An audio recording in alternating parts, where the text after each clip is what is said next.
Demystifying wire nut, a handy English phrase. Hello, dear learners. In today's video, we are going to talk about a very specific English phrase, wire nut.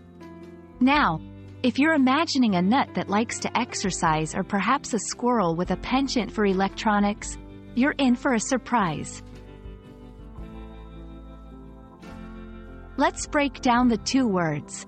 Wire, a thin, typically cylindrical, strand of metal that is used to carry electric current. Nut, in a general context, this refers to a small metallic object which screws onto a bolt. But wait, it doesn't mean that in this phrase. So, combining these two words, you might think it refers to some sort of metal object related to wires. And you'd be on the right track. A wire nut is a small, insulated cap that electricians use to secure two or more wires together. Imagine you have two loose ends of wires, and you want to make sure they stay connected and are safe from external factors like water or accidental touching. A wire nut helps you do just that. They usually come in different colors, and each color typically indicates a different size or capacity for holding wires.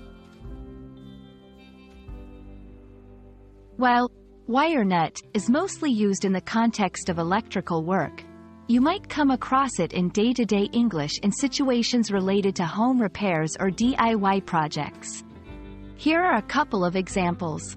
Could you pass me a wire nut? I need to connect these cables. I think the lamp isn't working because the wire nuts have come loose. However, unless you're diving into the world of electronics or DIY, you might not hear this term very frequently. So there we have it. Wire nut is not about athletic squirrels or exercising nuts but is a handy tool in the world of electrical connections. We hope this video shed some light on this specific English phrase. Keep learning and stay curious. Until next time.